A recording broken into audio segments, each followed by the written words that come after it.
Once upon a time, in a small village nestled between rolling hills and whispering forests, lived a girl named Ellara. Ellara was known for her beauty, with hair that shimmered like spun gold and eyes that reflected the azure sky. Yet, there was something peculiar about her that set her apart from everyone else. She couldn't love. From a young age, Ellara was different. While other children played and bonded with each other, Ellara remained distant. It wasn't that she was unfriendly or mean, she simply couldn't feel the warmth and connection that love brought. Her parents, kind and understanding, took her to many doctors and wise folk, hoping to find a cure for her condition, but none could offer a solution. As Ellara grew older, her inability to love became more pronounced. She watched her friends fall in and out of love, marry, and start families, but she remained untouched by these emotions. She longed to experience the joy and pain of love, to feel her heart race and her breath catch, but it was as if an invisible barrier shielded her heart from such feelings. Despite her condition, Ellara was a kind and generous soul. She spent her days helping the villagers, caring for the elderly, and teaching the children. Everyone in the village admired her for her selflessness, though they also pitied her for what she lacked. One day, a mysterious wanderer arrived in the village. He was a tall, enigmatic man with eyes that seemed to hold the secrets of the world. His name was Asamoah, and he was a storyteller. Every evening, he would gather the villagers around and weave tales of adventure, magic, and love. Ellara, intrigued by his stories, found herself drawn to him.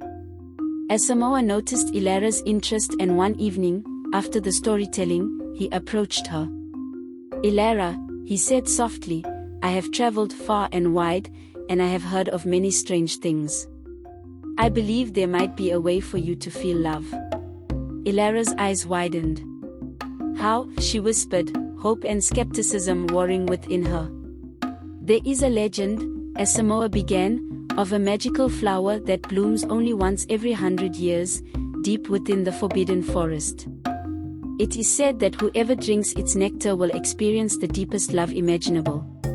Determined to find the flower, Ellara set out the next morning with Asamoah as her guide. The journey was arduous and fraught with dangers.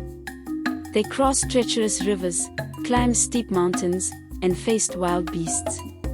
Throughout the journey, Asamoah's stories and songs kept Elara's spirits high, and she began to feel a strange warmth whenever he was near. As they ventured deeper into the forest, they encountered an old hermit who warned them of the trials they would face. "The path to the flower is not just a physical journey," the hermit said, "but a test of the heart. Only those with true courage and pure intentions can succeed." Undeterred, Ellara and Asamoah pressed on. They faced a series of trials that tested their resolve and bond.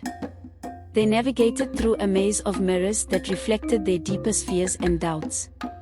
They crossed a bridge guarded by a fierce dragon that could only be appeased by a song of true friendship.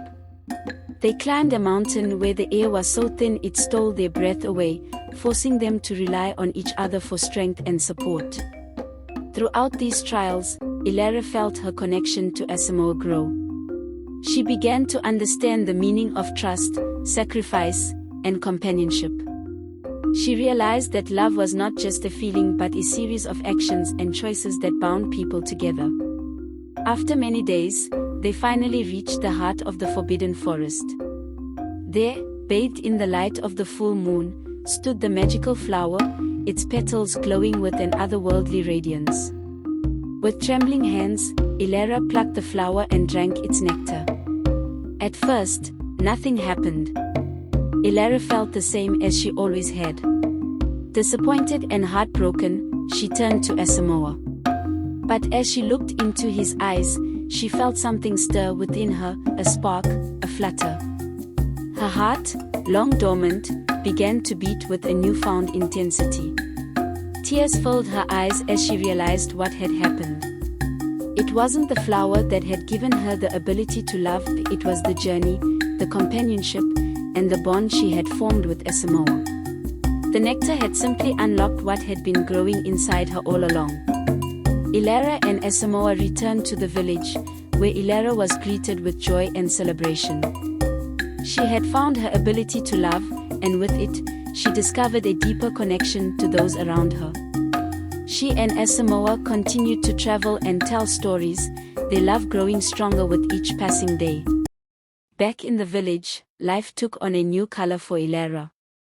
She began to see the beauty in the simplest of things, the laughter of children playing, the warmth of the sun on her skin, the gentle rustle of leaves in the breeze. Her relationships with the villagers deepened, as she could now fully appreciate the love and care they had always shown her. Ellara and Asamoah's bond continued to grow. They shared their dreams and fears, supported each other through hardships, and celebrated each other's successes. Their love story became a source of inspiration for the villagers, a testament to the power of perseverance and the transformative nature of love. Years passed, and Ellara and Asamoah decided to settle down in the village. They built a small, cozy home filled with books and trinkets from their travels. They spent their days teaching, telling stories, and caring for those in need. Their love, a blend of deep friendship and romantic passion, touched everyone around them. Ellara's journey from a girl who couldn't love to a woman whose heart overflowed with love became a cherished tale in the village. It was a story that parents told their children, a reminder that even the most guarded hearts can learn to open, and that love, once found, can transform a life forever. And so, Ellara and Asamoah lived happily ever after, their hearts intertwined, their lives a beautiful tapestry of love and adventure. The girl who couldn't love had become a beacon of hope and inspiration, proving that love, in all its forms, is the greatest gift of all.